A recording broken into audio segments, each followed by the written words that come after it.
What's going on, guys? My name is Kevin. I am the director of photography here at 2 Stories Media, and today we are going to be talking about the PAT focus charts, which we recently just got in and absolutely love them. They immediately were used on set. And before we get going, these PAT focusing charts were provided to us by 16:9, and this is not a paid endorsement.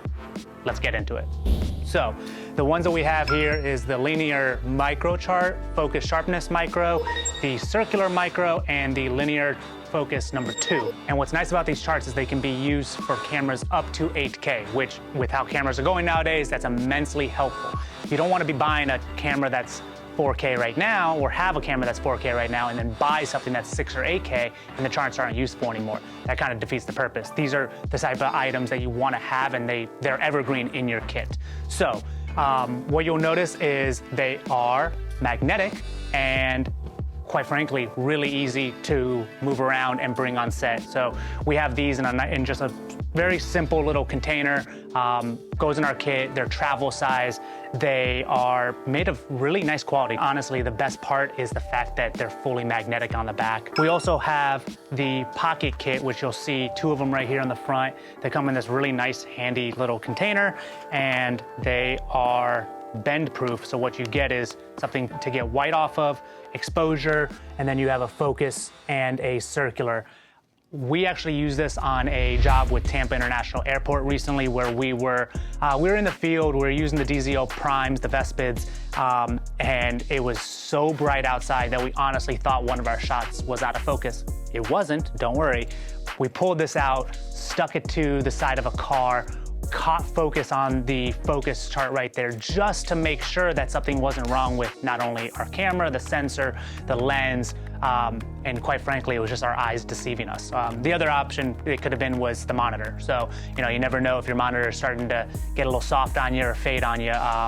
We're here in Florida, it gets hot out, our equipment gets hot, and we were kind of concerned that something was failing on us. Like I said, everything was fine, but it was really, really helpful just to be able to take this guy, attach it to the side of a car because they're magnetic, catch focus and go, oh, we're fine. It's just, it's time for a 5-minute break. We were a little hot out there. So these lenses, especially the focus sharpness micro chart, is ridiculously useful for these DZO Pictar zoom lenses. So what's crazy about these lenses is you can change them out from PL, which currently we have on here, to EF. What you also can do is you can remove the shims that are in there and adjust the parfocal element, which what a parfocal lens is when you zoom all the way in and you zoom all the way out, it stays in focus that entire range. So for example, if you were to be wide at a 20 mil, which is what this lens is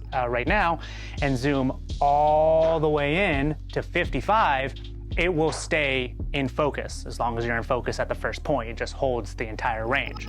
Well, what can end up happening is when you throw this lens on a different camera, which I did last week, that element wasn't properly working, because here we have a Sony f55. The placement of the sensor is different than on a red helium 8K, which is what I was using the other week. So all of a sudden, throw the lens on, immediately go from 20, catch focus, zoom into 50, and I was just off. Just ever so slightly, I was off.